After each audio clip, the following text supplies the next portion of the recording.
Okay, we're taking you live now to Busan, South Korea, where Donald Trump has just stepped onto the stage there. He is about to be participating in a bilateral meeting with Chinese President Xi Jinping. And there you have it, the two leaders shaking hands. Great pleasure to see you again. Good to see you again. Me too. And we're going to have a very successful meeting, I have no doubt. But he's a very tough negotiator. That's not good. We know each other well. Mr. President, do you plan to sign a trade deal today? Could be. I think we'll have a great understanding.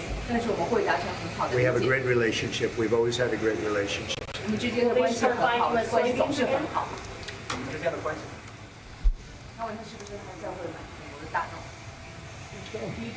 you discuss Taiwan, sir? Which way? Thank you very much, everyone. Please.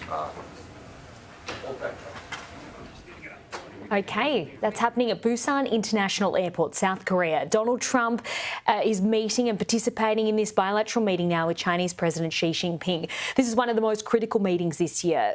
Donald Trump there answering some brief questions. He made some comments saying this meeting is going to be very successful, that the two leaders know each other very well, that they have a great relationship, a great understanding. Xi Jinping notably quiet there.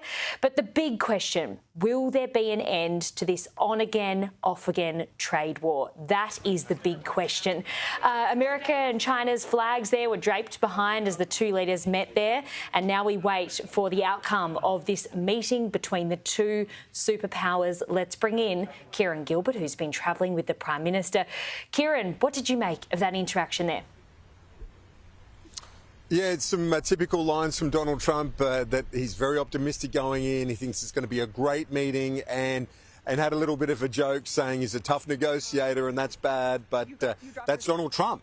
That's the way he operates. It's the way he rolls. But he says he knows Xi Jinping well. They've spoken, obviously, many times on the phone in recent years, but they haven't met in person for 6 years. That's the first meeting that they've had in 6 years. I remember in Donald Trump's first term, even though their strategic defence review would suggest that China is their rival in a strategic and security sense, he would always say Xi Jinping is my friend.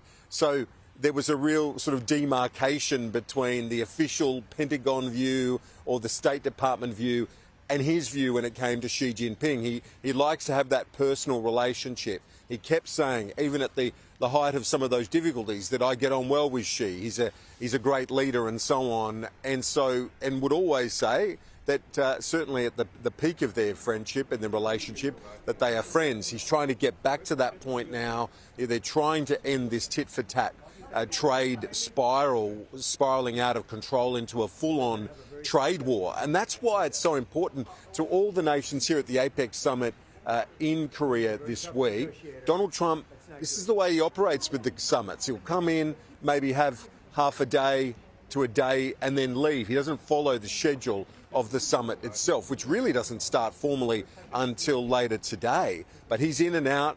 We know last night there was that intimate dinner with about 8 or so leaders, less than half of the APEC leaders. The Prime Minister, Anthony Albanese, seated next to Donald Trump at the US White House request. They sought the protocol for all that stuff, and it was very clear who Donald Trump wanted to his right-hand side. The Korean president, as the host, was on the left. I mean, those images that we're seeing on the screen now that is going to be replayed over and over again. This is one of potentially the most critical meetings of the year. President Trump shaking hands with Xi Jinping. I mean, let's also go back to this blue building you're seeing on the screen now. This is at Busan's International Airport. Now, Xi has arrived there as well as Donald Trump. Now, the meeting is taking place in this building just off the tarmac. It has that blue tiled roof there. This is not a glamorous location for such an important meeting. A seemingly obscure meeting venue, if you will, but perhaps because of its tight security as well.